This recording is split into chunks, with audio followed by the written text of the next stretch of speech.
Welcome, Rick. How are you? I'm good. How are you? Good, thank you. Thank you for having me on today. Yeah, thank you so much for coming on. I really appreciate it. It's all good. It's all good.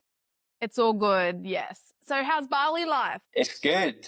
Today the weather's a bit moody. I was kept up late last night by thunder, but I'm sure if you've been to Bali before, you'll know that sometimes when the rain it hits hard. Yeah, well, we kind of just finished a wet season here on the Gold Coast. Queensland was pretty bad. We had a cyclone recently, which we've not used to having. Yeah, I think that hit us first. Oh, yeah, because So it it was up was the over top. here and came over to you guys. But yeah, for like 3 days it was crazy. All right, so 8 years sober. 8 years. So Congratulations. I can give you the exact time. Yeah, you got an app? Yeah, so 8 years, 3 months, 10 days, 21 hours, 54 minutes, 50 seconds. Oh, I love that. So long Yes, time.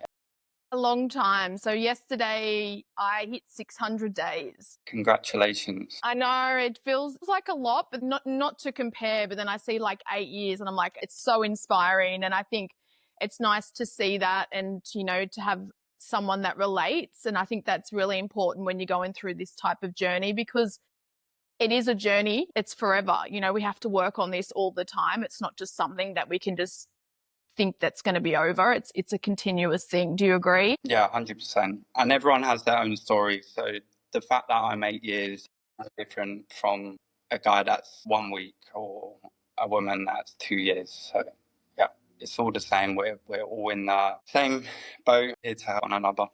Yeah, that's it. That's right. Because I think the most important thing is it's the step to start. It's the first step to decide, and it doesn't matter how long it is. It's like once you make that decision. I'm obviously like 600 days, right? I was thinking, when do I start saying months? Because I originally was saying months, and this is like a little bit trivial. Maybe it's just the way that I'm thinking about it.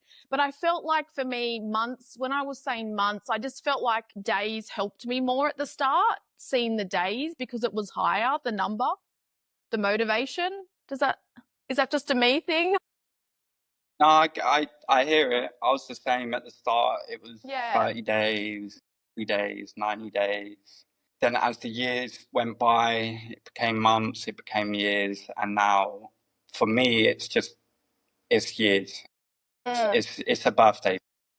Yeah. It's like the most important day of the year for me. Yeah.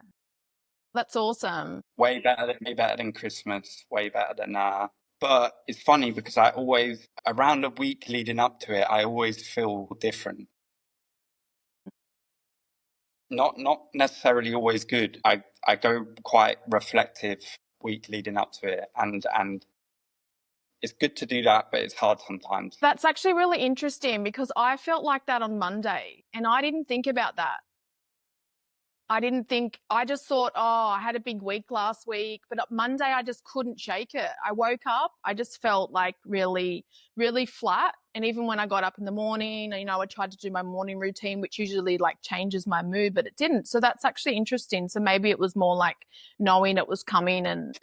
I think it's your subconscious knowing it's coming. Yeah, no, But for me, definitely. I don't recognize it because of it. My subconscious just changes, I think. Yeah, no, 100%. And our subconscious is so much more powerful than our conscious brain. And that's, I think, really does help with the recovery and to be able to keep pushing forward because we don't realize, and often it's not talked about as much as how much our subconscious thoughts really affect our conscious thoughts. And what we do when we're conscious relates back to that. Yeah, Yeah. 100% agree. I don't know if I told you I was doing a course on neuroscience. Yeah. So I'm a bit of a nerd. It's neuroscience and mental health. And would do the podcast. And when I was talking about routines or habits or boundaries or certain triggers and stuff like that, I would obviously give my opinion. And this is on some of the earlier episodes. But then I would back it with data, science-backed data. Yeah, So, so I do the research. botany, Pardon? data. Like research. Yeah, I know, but I'm saying I know you know what you're it talking does. about. Like, I'd back it with the research because then I'm like, well, I'm telling people my perspective and how I did this, how I built better boundaries, which then really helped my mental health. And then I was doing all this research and I'm like, why don't I do a course for it? So yeah, it's just a grad cert. It's a small one, just a year, 4 subjects, but it talks a lot about neuroscience and like neuroplasticity. And it can be a lot off field for some people to be able to do it. But I think for me, if you do understand that you can rewire your brain in any way, and that also helps, with the support of addiction and to know that you can have a better life. Yeah, 100%. And I feel like recovery is about rewiring your brain. Yes. And there's lots of science about it, and it's just like going to the gym. Really, like you're treating your mind like a muscle, putting in better habits, better boundaries, and the more you work on them, the stronger they get. Yes. Just like the gym. Yes. But there's science behind it, but often the problem with people like me and you, we get into recovery, and then we're too self-aware. We want to know everything. It's good. It's like once you're in, once you take that step, that's it. It's been hard for me. And I guess too recently, and this is kind of why I've decided to do my trip, because I just feel like in this present moment, and it's not that I don't have the support and the love with friendships or anything like that, but I just feel like I'm in a very different mindset and I don't relate to anyone right now. And I have the best friends and it's nothing to do with them. It's just that where I'm in my journey is a lot different and not in a way, in a negative way, but I just feel like this is like the next thing, like to just go explore. And a part of me then as well is like, is it because my worst times were here where I live now? So people say like moving away from the area, kind of like, you're in Bali now. And do you feel like you wanted to like move on? You moved to Bali. Is that why you wanted to move to Bali, or you just wanted something more exciting? That next step, you felt like you needed to. Yeah. I think ultimately, whenever someone like starts a path of extreme growth, a natural side effect of that is to let go of things in your life. They might be people, places, things, but it's just part of it. There's nothing wrong with it. I think in a way it's a good sign that you are pushing forward. Yeah, uncomfortable. You want to feel uncomfortable. Yeah, you're seeking discomfort. Yeah, just that. Seeking discomfort is a beautiful thing to do. If you can seek it without using substances or anything to distract your mind, then you're growing all the time. And I think the whole thought of just like there is so much life out there. Like I said when we had a chat the other day, it's like I felt like for 20 years when I started drinking pretty much from 15, it's kind of like I was just coasting. And now I'm like living. I'm really Yeah, deep living. And like every single day is like just so different and you're so much more aware. yeah, making up for lost time. Yeah. Yeah. I think for me as well is because my story, like I came so close to losing it all. And I think that's a lot of people's experience. Really puts life into perspective, and we only have one shot at life. Do I want to spend it working a 9 to 5 in London, paying the bills and not seeing any nature? And I can't do that. Yeah. I'm not saying there's anything wrong with that life, but it's not me in my Yeah. core. No, 100%. Totally understand.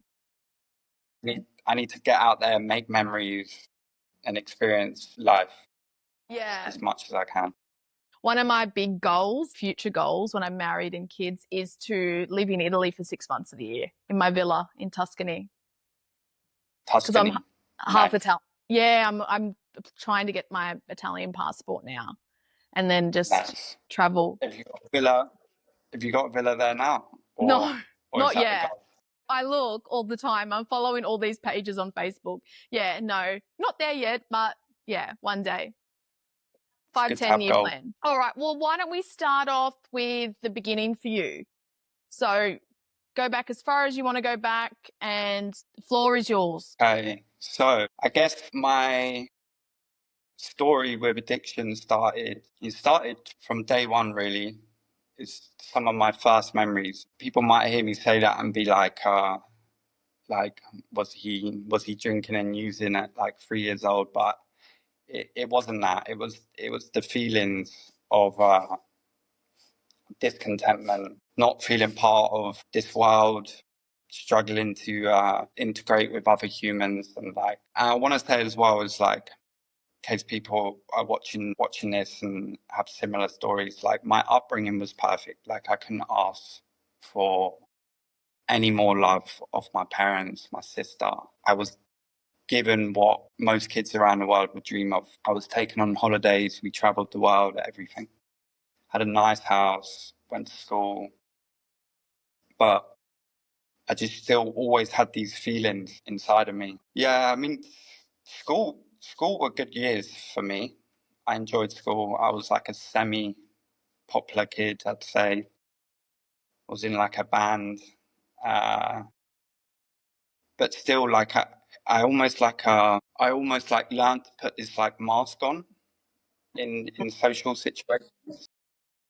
So like I was popular with many different people, but I was able to be a different person around. Only looking back now, I saw that. And then yeah, like from about 13, 14, I started smoking weed, drinking, and I was like, wow, this is my medication. But obviously at the time I didn't think to myself, this is my medication. Just saw I just loved the I didn't even see it as this, but I loved the numbness it gave me. It all of a sudden made me feel connected. It took away the feelings of discomfort. I felt fine in social situations. I thought I was even more popular, but maybe I was just with the wrong people. From there, like my drinking just excelled. I'd say by the age of 18, I was partying heavy, and even at 18, I knew my drinking was not like the other people. I was occasionally drinking in the mornings to get rid of the fear, because I'm sure anyone listening to this can relate to having a heavy weekend and that Monday morning, the anxiety, the fear is just, it's on you. So yeah, from an early age, I knew that alcohol would take that away from me, and I used it. I was good in the sense that I could hold down jobs. I showed up on time. I worked hard. The drink was just always there. And then I'd say daily drinking started at 18, and then 24. So what's that? 6 years. 6 years of daily drinking. Then early 20s, it became every morning, because I knew I was physically dependent by then. So every morning I'd wake up and I'd have like unbearable shakes. I could barely stand up. I couldn't. I couldn't brush my teeth. I could barely walk. Every morning I would have to drink. And I'd say the last 3 years, so like 21 up to 24, vodka all day long, first thing in the morning, all day till night. And at this point, like people started realizing, I mean, obviously, the main ones being my parents and friends. Really, we were young. We didn't. They saw me as just the crazy one. Nothing. I don't think any serious alarm bells rung in their heads. They just thought, "Oh, Rick likes to party, likes to drink, and if we're having a party, we'll call him out and get him round." But yeah, I'd say like the last year of my drinking, I didn't really see my friends. My drinking was all alone. I mean, my story is very big. I'm going to try and just touch on like the main points. Basically, the last 2 years, I was in an I went to rehab, relapsed. I think I did 3 hospital detoxes. Every detox I came out, I relapsed. I just couldn't face the world sober. 24 was literally the the worst year of my life. I didn't want to live anymore. Like my existence was waking up, drinking all day just to keep the seizures from happening. And that year became a big blur for me. I don't remember. Yeah, it's just all one big blur of misery. Leading up to Christmas, I was rushed to hospital. I don't know where I was. I don't know who found me. When I got to hospital, I believe I was going into seizures and they couldn't control them. Usually, us alcoholics, if we're getting detox, they'll pump us full of benzos to keep the seizures away. This this wasn't working for me, so they had to put me into a coma. And then yeah, 3 weeks later, I woke up to a nurse telling me that she didn't think she'd ever see me again, but she said it in such like a calm way, like she sees guys like me all the time, women like just lose their lives. It was like she was numb to it. I remember that moment in the hospital bed. I was alone. I knew that if I didn't change, like I wouldn't make my 25th birthday. And the fear and the anxiety, it was insane. It's something I wouldn't wish on anyone. Yeah, and that day was the worst day of my life. That's when I held up my hands. I said to the hospital, I can't do this anymore. Like I need help. I will do anything. And they got me into a rehab. I was at the rehab in a wheelchair. I was being spoon fed for like the first month. I was having to be bathed by the staff there. My body had just given up, probably from a combination of 2 liters of vodka a day for 5 years and the fact that I'd been in a coma. I was just finished. I would sit there in group therapy, like, just petrified, like hearing these guys speak their stories. I related. I couldn't talk. Yeah, as the months went on, I began to open up, speak my truth, and for once in my life, especially from the young age I thought I was the only one in this universe that was that had a problem with drink. I'd never met anyone or a problem with drugs. I felt like I was carrying this whole thing alone, and all of a sudden I'm meeting a group of people that thought the same way I did did the same things as I did. Yeah, and all of a sudden I felt like I felt seen. And going back to like when I was 14 and feeling that discomfort and not part of anything, it was almost like fast forward all them years, I'm finally meeting people that shared the same feelings as me. And like that in itself was motivation to continue to speak my truth. And I'll never forget, there was one guy in rehab, he was like 60, and he said to me, Rick, 65, I've wasted my whole life fighting this disease of alcoholism. Make sure you don't leave a single stone unturned whilst you're here. Tell them everything. And I don't know, it just hit hard with me, and I did that. I spoke my truth, spoke about my darkest days, my resentments, fears, wrongdoings I did to others. I spoke about it all. That guy actually, sadly, he relapsed. He's now dead.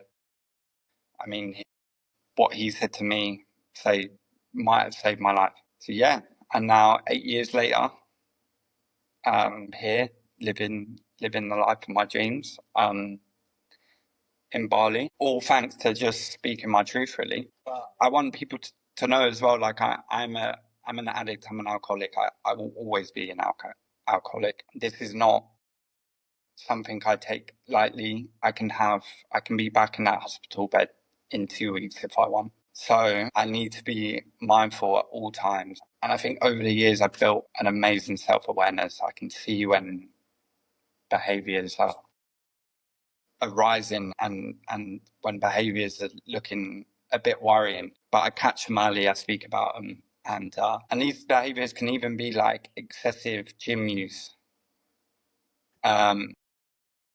Like small things, but it's about being self-aware and understanding why are you doing this? What are you trying to hide? Are you reflecting from something? And another thing is relationships. How are you treating others? How are you treating yourself? So yeah, self-awareness is key to my journey now and speaking my truth. That's about it, really. Thank you so much for sharing that. It's not easy to relive a lot of stuff like that, especially, going back and talking about it, because, we don't want to keep going back into moments that, aren't positive and happy. But I think it's so important that the way that you see that is like that's your story, but that's not your purpose. Things that have happened to us in the past don't define the people that we are today. Do you agree with that? We still, and like you said as well, it's like you're always going to have that part of you, how to control it. Because that's how I feel for me. It's like I can't even just have one drink. And I think a lot of people don't really understand that. And then it's also like the unhealthy coping mechanisms of other things. I sometimes will drink too much coffee, and where it's not necessarily bad, but like it will just be excessive because I'm like kind of chasing that. Is that a good example? Yeah, no, it's perfect. I'm addict through and through. Even when I'm doing my washing and it tells me to put 1 scoop of powder in, I put like 10 scoops in it. I'm an addict. Like one is never enough for me. Yeah. But I find it funny now. You got to laugh. And and what you were saying about like your story and stuff. So if someone's listening and they're struggling and they're in the dark times, and I know I speak about my dark times quite easily, but it's because I'm proud of them. I don't look at them days as necessarily bad days. Like I look back and I'm proud of them. Like I have zero regrets. I wouldn't wish what I went through on anyone, but it built me to the person who I am today. And like I am beyond proud of what I've achieved. And like I said to you before, like sometimes as people that we go through this, and it gives us that opportunity to really like look within, do the work, and maybe if I didn't have those dark days, I would never have gotten that opportunity. I totally agree with that. And I think it's like, what will we have just done? Just coast through life, just continue on that cycle where now we've got this awareness. And I think it's so exciting. And that's obviously why we want to share what we share. And we're so passionate about it, because if only you could just tell a lot of other people, like, and that's all we can do is share our story and, hope that people will see that and have that inspiration. Or if you're going through a time right now and, you just feel like there's no ending, that you just got to keep going. You just got to keep going day by day. I think as well, especially for me at the start, you kind of feel like, are you ever going to get there? It seems like quite a long journey. Yeah, 100%. And like 8 years on, I still have times in my life where I'm down, and I think they're going to be like this forever. But over time, I've proven to myself that pain is only temporary, and you can get through any pain just by talking and being open and pushing through. And there's always someone there to listen. Sometimes Always. I think anyone. Our DMs are always open. Yeah. I've had crazy amount the last 24 hours. I think that's really good because you've obviously started the recovery club and you've got your vision and that's what you're doing. And now you're building that community. I think there's something so special about that. Yeah, it's inspiring. And like to anyone that has messaged me or to anyone that has taken that like first step, and I think messages are good for modern day. It makes it a little bit easier to make that first step, sending that one message. But yeah, to whoever has done that, like I'm proud of you. Like it's not easy. And over the last 48 hours, I've had loads of people message me and they're holding their hands up and they're struggling. They want help and they're speaking their truth, and that's inspiring. Yeah, and I think it helps you when I talk to people and they kind of open up. I think you can relate a lot more these days, especially with social media and the ability to be able to share to a wider audience that you might not necessarily be able to share to. There's always a lot of negativity around social media, but if you use it for the power that it is and building a community and having support and being able to connect with people. So you said before that, you like going to the gym, keeping fit. Is that one of your rituals? What are some kind of habits and rituals that you like to do now to help you stay on track and continue to become your best self? Yeah, I mean, like routine at the start was amazing for me. Going to the gym, going back to college, having purpose and achieving it was perfect for me. They're like the true building blocks to regaining self-love, because after years of addiction and stuff, your self-esteem, your self-love is not there. It's part of the puzzle. So creating new daily habits, like going for a walk in the morning, training in the evening, and like even making your bed in the morning. You're doing things for you. I always had a saying: do whatever you can today to make tomorrow easier, and then Yes. just keep doing that. Yeah, it's really important. Also, like I found routine was amazing for me,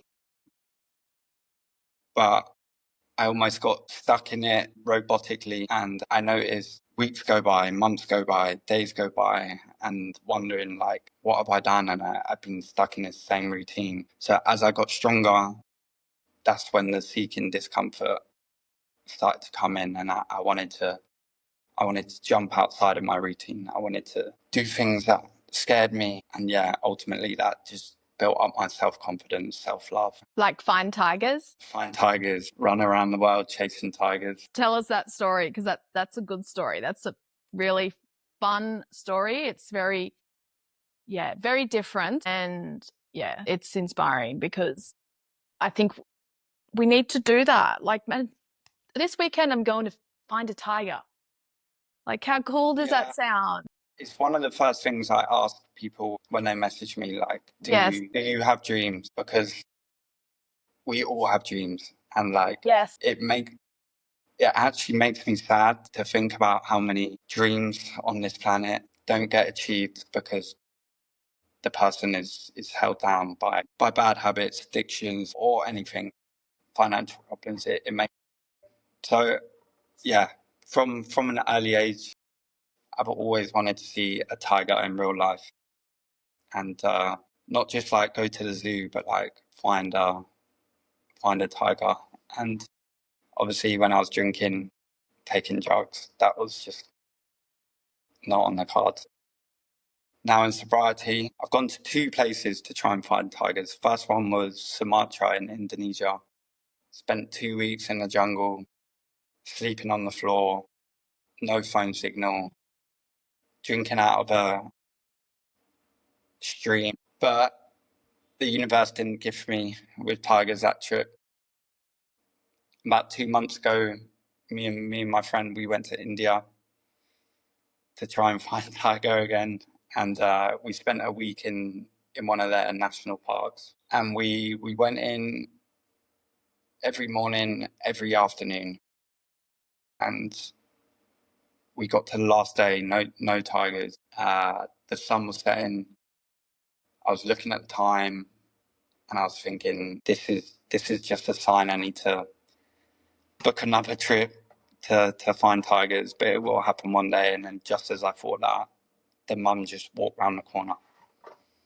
And she was about, I'd probably say about 20 meters away from me.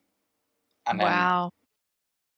about 5 minutes after that, 3 of her cubs came out around as well. And they just sat there playing, looking at us. And like, yeah, it was beautiful. Like I almost broke into tears because it was one of my dreams coming true. So it was just that Now it's that on the moment. next adventure. That's the thing too, you know, it's all about just making a plan and doing the steps to take it. The first time around, you didn't find them. And then the second time, and you thought even on that second time, okay, well, I'm going to have to do this again. If you've got dreams, it doesn't necessarily happen first go. No, You got to keep trying, but eventually you get there. yeah, I want people to understand that, like, for me to get to where I got, like you were saying, it hasn't been overnight. Although, like, I've kept it in the day, like, me back in rehab in that wheelchair, to picture me in India in a bush trying to take a picture of a tiger. Like, back then, I would have told you no, it's not possible. That will never be achievable for me.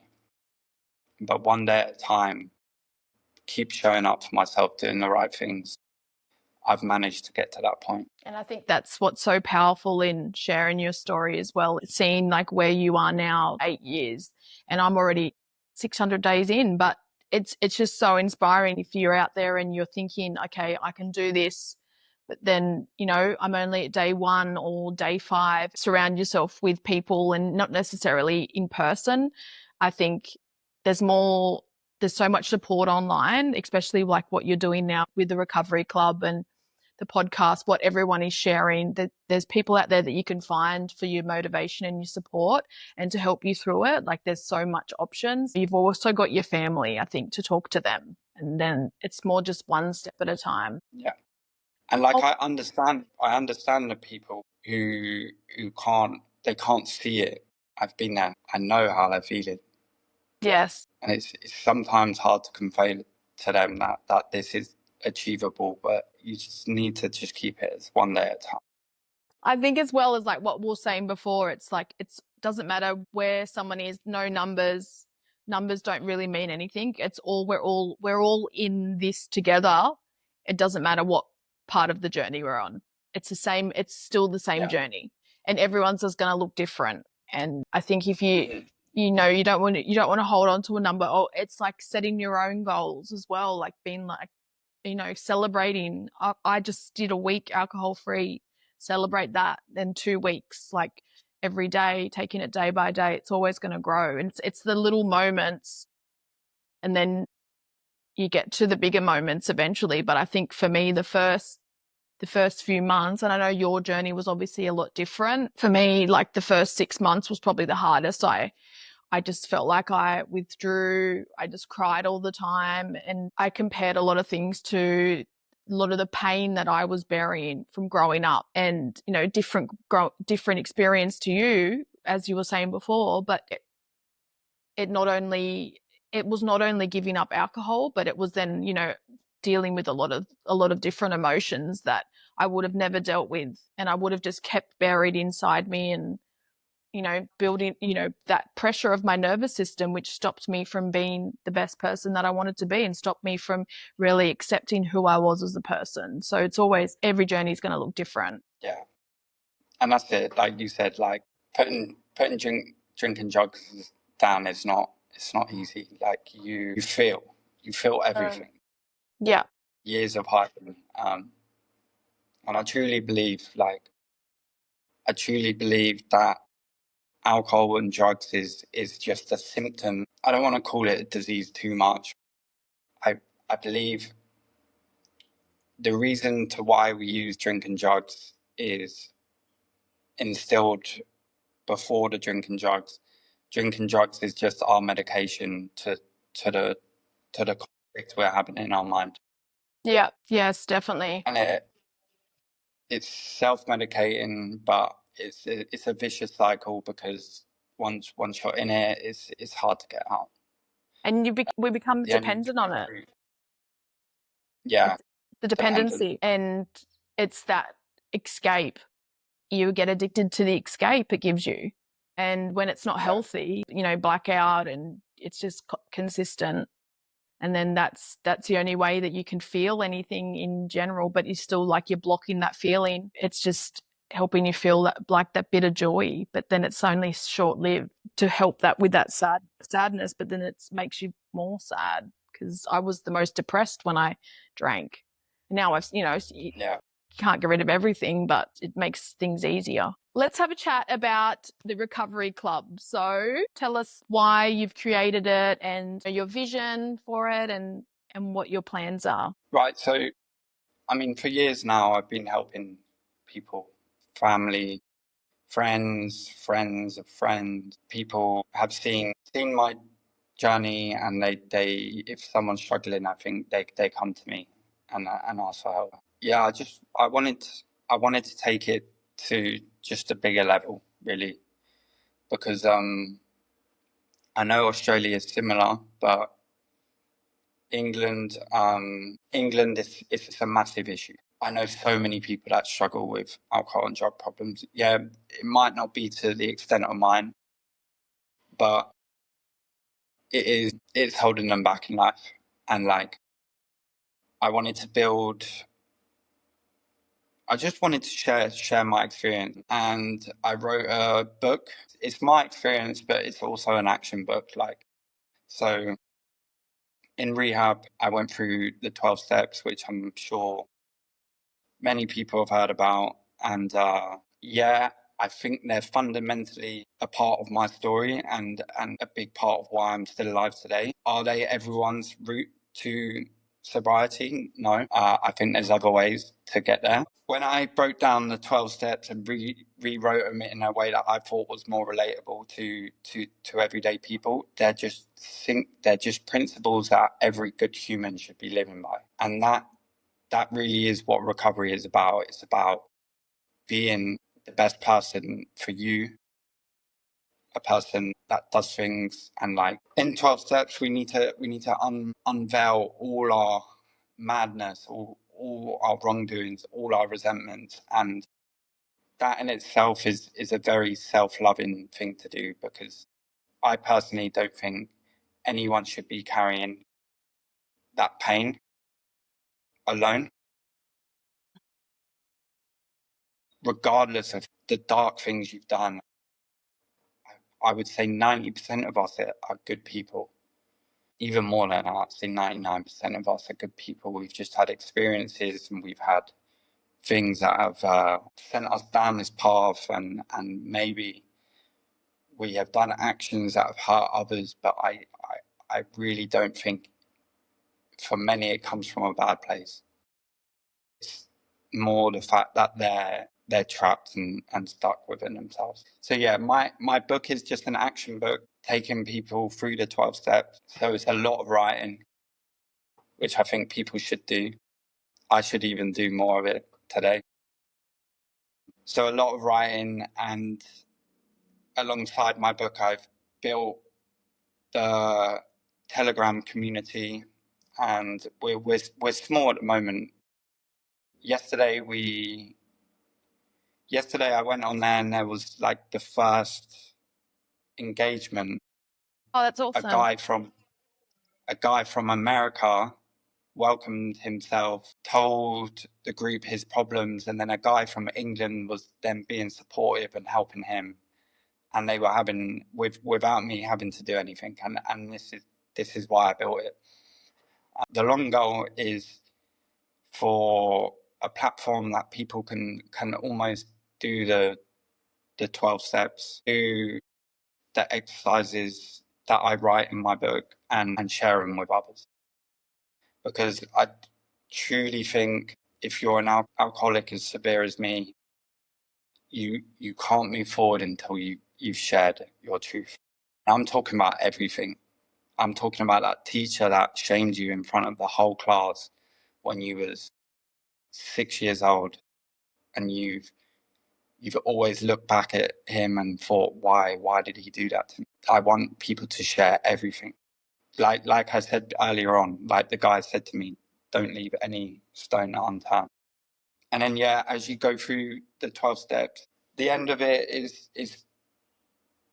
11 and 12 is basically like how I live my life today. Self-awareness, really. Reflect on your day. How could I have been better? Is there anything I should have I behaved in a way that's not concerning, but not aligned with where I want to go? And then the last step is carrying on your message. And that's what I'm trying to do with the Recovery Club. Yeah, and that brings us to now. Yeah, and the Instagram's gone crazy. And like I said before, whoever's listening to this and who has reached out to me personally, like I'm beyond proud. You are seen, you are heard, you are loved. Yeah, I love that. I saw what you were sharing and I automatically felt seen from your content. And it's, it's not easy to be able to find stuff, especially when there's just so much stuff online. And this is what I was saying before about like the positivity of it, and to make someone feel like that through like a post, it's very powerful. And I think you're using it in a very powerful way. And like you said, again, it's, the 12th step is to help other people. And if we weren't doing what we're doing and sharing, the story and the support, it's kind of like the more that people can do that and show how far they've come, where they are right now, it's just going to cascade on. That's how I feel about it. Yeah. And I want everyone listening as well, because like I know many people they're often put off by the 12 steps or the idea of meetings and stuff because of the religious ties. My book is not written. Personally, I'm not a religious person, but all I'm asking is people to find faith. Faith does not have to be a god. It doesn't have to be a thing. Just faith that your thinking maybe hasn't led you to the best place. So maybe it's time that I handed over my thinking in faith to someone else or a collective group of people that can hopefully guide me to a better place. Yeah. And that is faith alone. And I speak about higher power. I know some spiritual people, they have their own higher power. I know religious people, they obviously have their higher power. But for those who aren't spiritual and aren't religious, then just look as a collective group of people sharing their truth. Yes. That is a higher power. I think before what you said about having faith as well, it's not necessarily just having faith in yourself, but having faith in other people that have done the work to help you, to guide you. I think that there's a lot of power in that as well, because, having faith in someone else, it inspires you when you can see that feeling. My story is pretty drastic, but like I want people to know that like if it wasn't for other people, I would be dead today. Like my thinking led me to a hospital bed fighting for my life, and people that have walked this path before me stepped in and gave me my life back. I had to give him faith. I had to believe that it was possible and listen. And I know for many, like getting to this point can be hard, and it can take some real dark days to get there. But if you're listening, I want you to know that, like, yeah, faith if is needed. Yes. And the support's always there. What would you say to someone if they like listening now and they're thinking about, taking the first step? What would be your advice to someone? They're listening and they feeling inspired, and they know, they've known for a while that they need to change and they need to do something about it.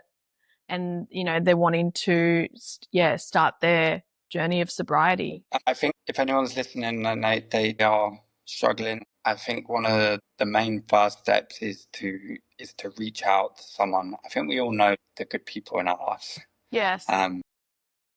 But when we're in our dark days, we seem to attach ourselves to the not so good people. But if you know the good people in your life, then reach out to them. Yeah. And like I said before, it could be just a message. You could ask to go for a walk, but yeah, speak your truth. Tell them you're struggling. Tell them that you wanna make a change, and will that person be there for them? And it's always the first conversation. It seems like it's going to be the hardest, and it's just that feeling to admit that you've got a problem, that you want to change. And once you do have that conversation, it just feels like a whole weight's lifted. Your situation, you were in hospital for a few weeks, but once you got to a point where you knew that something needed to change and you wanted to change, did you feel like that when you really didn't feel like you had just stopped drinking, but you actually felt like you started healing, like that next Yeah, step? I wrote about this in my book as well. Like many find the first step, which is the first step in my book, admitting that we have a problem, the hardest. For me, it wasn't so hard. I was lying there fighting for my life. For me, I was like, I'm finished. Yeah.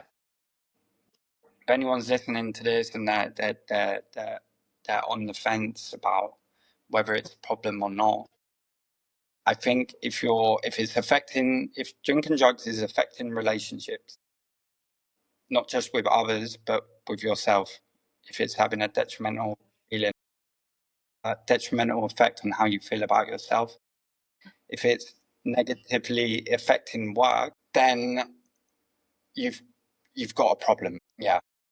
If it's stopping you from your goals, and you know that you constantly put in the alcohol before doing things that you would enjoy, there's so much, areas that it can be affecting. I think that falls under the self-love really, because Yeah. like if you're neglecting your goals and you're neglecting the things that make you happy for a drink, then ultimately you're neglecting yourself, and that's where the issue lies. I know everyone's different, and seeing it is harder. Some people it's more like it's more there. Others it's more subtle. Like I often say, like I am grateful for nearly losing my life, because it gave me that that realization that something needed to change. I know your story. You, like you said, you almost lost your life, and I think everyone's story is going to be different. But I think what is inspiring about is you're here to tell your story, and it can get that bad for anybody. What would you tell someone now that, how would you explain how how bad it can get? Like, I know you've already obviously said you had to be put in a coma for 3 weeks. Like, it's very serious. But I think often when you're in it, and it doesn't matter how bad it is, you might not think your drinking is a problem, but then it escalates. And I think where I got to, I maybe just got myself at the right time, that it didn't start to become worse. It was already bad. It was already daily, but it was in the mornings, but it was, and I got so good at masking as well. Like what we talked about is nobody really knew. And it was always kind of like a joke in a way. Like people would just think of me as like the wild Jasmine, and like my family would be like embarrassed and joke about it, but not actually be like, all right, this is it. It really got to a point where I was like hiding a lot of it. Yeah, lots of lies. Yeah. Yeah. How would you tell someone that doesn't think it's kind of as bad as what it can get to? I mean, addiction is no joke. Like it's life or death really. If you're an extreme user or extreme drinker, you will ultimately lose your life quicker. If you're a more subtle, it will take longer. But yeah, it's life and death. Over the 8 years of sobriety, I've lost more than I can count on my hands. Yeah. And these are all young, not all, some of them were older guys, but I'd say over 5 of them were young people. I lost a friend. He actually passed about 2 months ago. I only found out about his passing 2 weeks ago. I'm sorry to hear that. This man, he was a beautiful man. He was there from day one from me.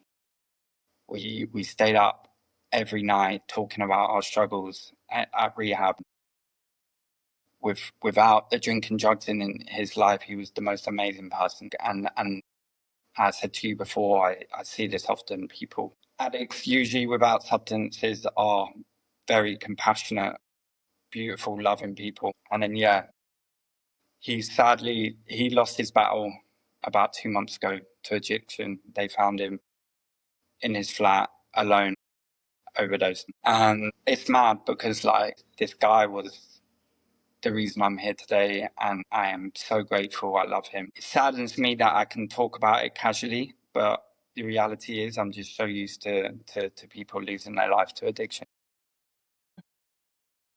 It's happened so many times to me. I remember at the start I started to get resentful over it. I don't understand why I was feeling resentful. But ultimately, addiction is life or death. Can either happen quick or it can happen further down the line, but that's the reality. The disease, but I don't like calling it, I mean, I think it is a disease. I think disease comes from the Roman of dis-ease, like Okay. ease.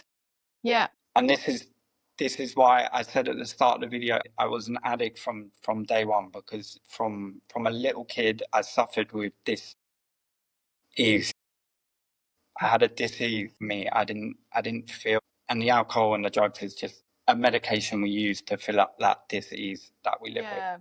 Made you not think about not being able to be there, or like it made you feel like you could handle social situations or just life, made life easier to deal with and less, it had to think less. So for anyone listening that wants to support a friend or a family member in like however they can, the best that they can, what advice would you give them? I'd say ultimately their well-being and their self-worth, their self-love should always come first. Loving an addict is a painful thing to go through. I can't speak of my own feelings of it, but I can speak of it through my family's eyes. Like, they lived probably 5 or 6 years of their life wondering if their son would wake up alive the next day. And I think only now, 8 years on, I'm really like starting to realize like the damage I left behind is something they will never probably ever heal from. They probably still lie there worrying about me, because they know that that was my reality one day, and it could be my reality again in the future. I never say to people like the rest of my life I'm gonna remain sober. That's my goal, but I don't know. So one day at a time. But for family who loves an addict, ultimately, put your self-worth, your love for yourself first, and firm boundaries. I think love can also be detrimental to an addict or alcoholic, because it can start to fall into the enabling, and an addict, they have no self-love, they have no self-worth, and unless they still have a loving family behind them. They might have a girlfriend or a boyfriend who loves them dearly, but they they will always hold on to that love of I'm still worth something in this life, you know. I think that can enable them in a sense, because whenever something goes bad or they're in a bad place, they rely on that worth, that love that they have from others. So boundary wise, if you love an addict, don't, and I know this is easier said than done, but don't be afraid to push them away. Ultimately, it could be the best thing for them when they're left with that, what they perceive as rejection, or they don't have that worth or that love to fall back on, and it can push them to make that change quicker. But yeah, it's a very complex situation. Yes, it is, and everyone's situation is going to look different. Because you want to be there. You love him. You want, but you need to be careful that you're not there for them in an enabling way. So yeah, self-love and firm boundaries.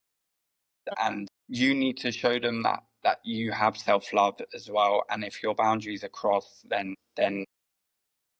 there's a consequence. But love usually makes people don't do the consequence. Give them another chance, another chance, another chance, another chance, another chance, and ultimately, yeah, you think you love them, but you're causing more harm. Yeah, very powerful. Very It's hard. powerful. It's hard for me to say that, but Sometimes it's the truth that sets people free in a way. addiction is a family disease. Everyone around that person suffers. Yeah. Every single person suffers.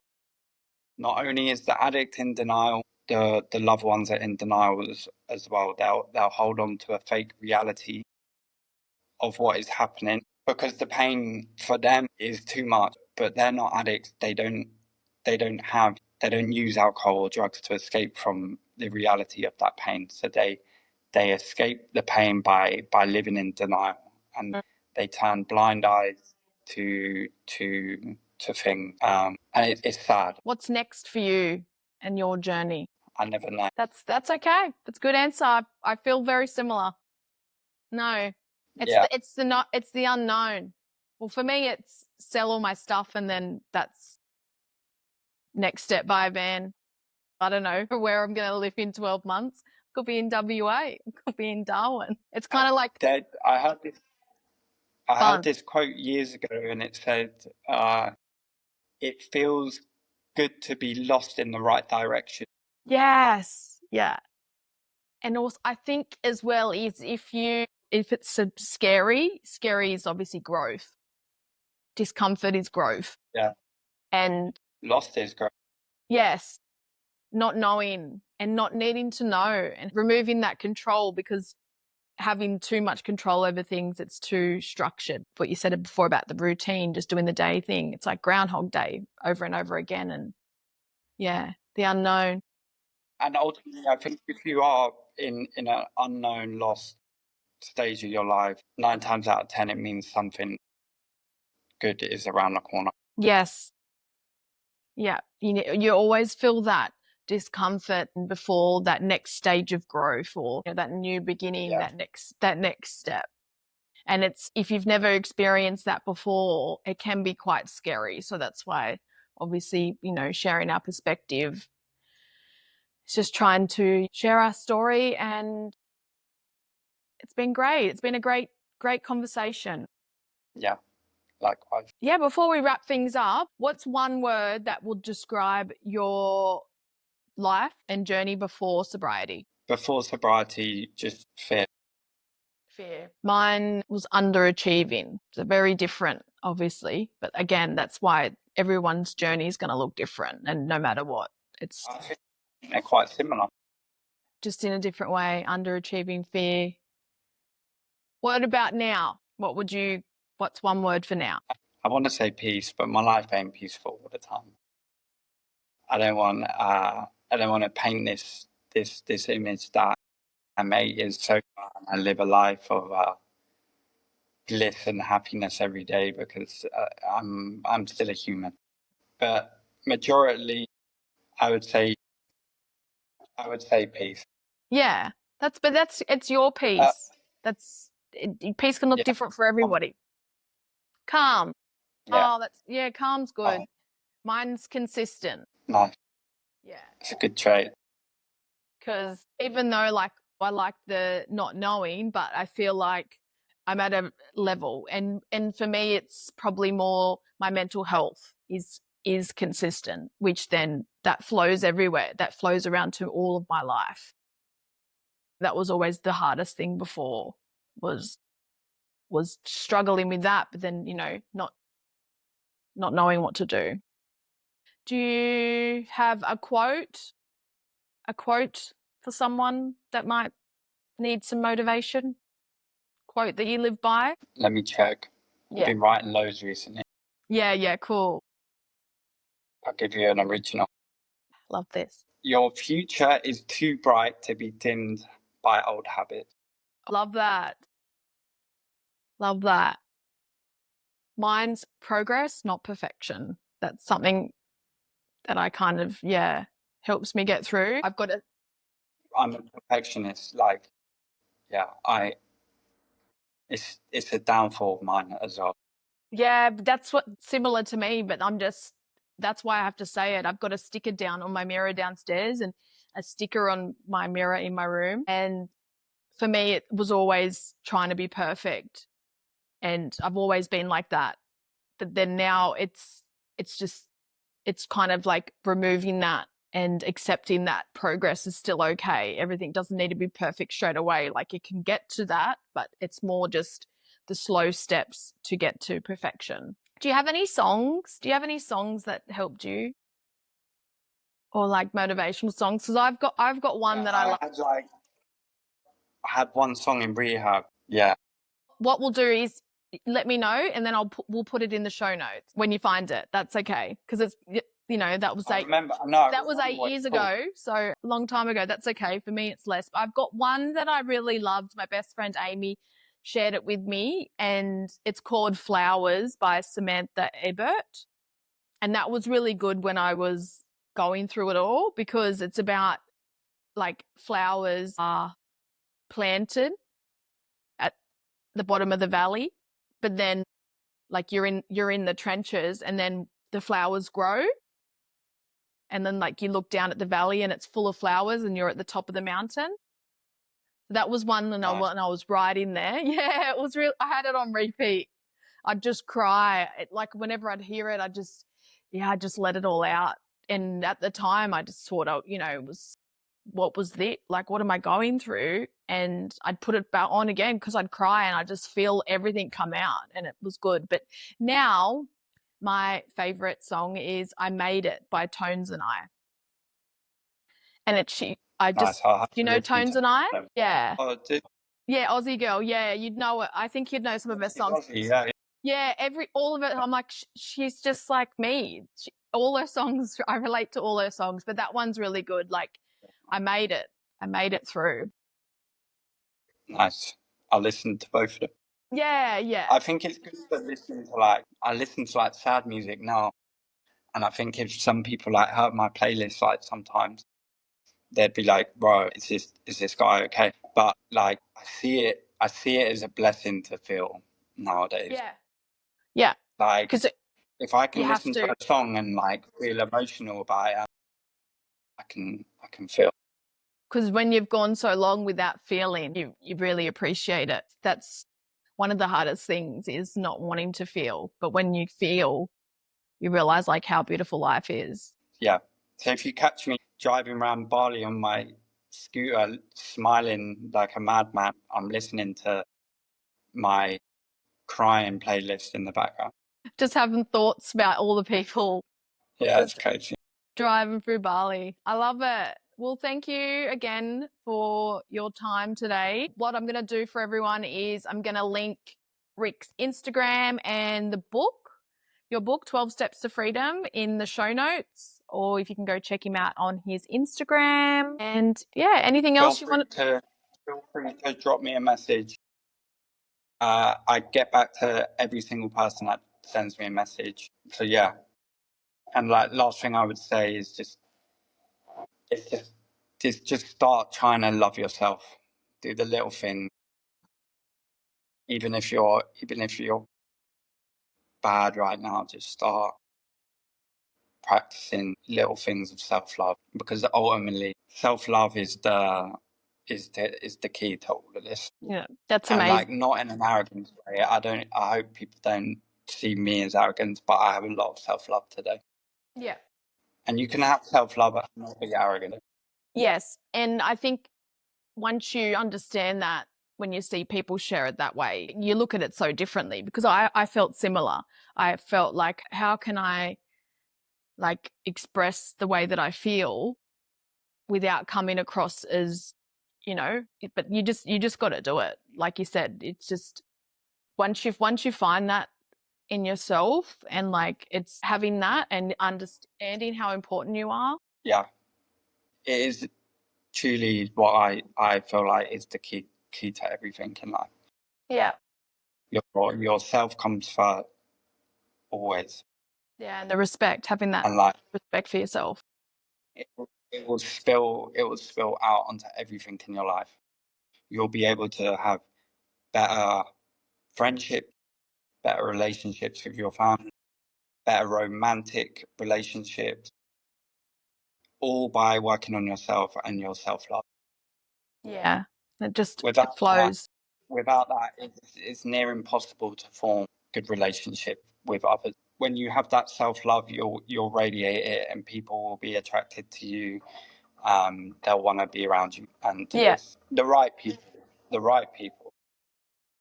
The bad people, they wanna stay away from you, which is win-win. Yeah, exactly. And then that's why at the start it can kind of feel a little bit lonely. You can feel like you're alone because the life that you built was around the wrong people, and the wrong habits. And it can also feel selfish.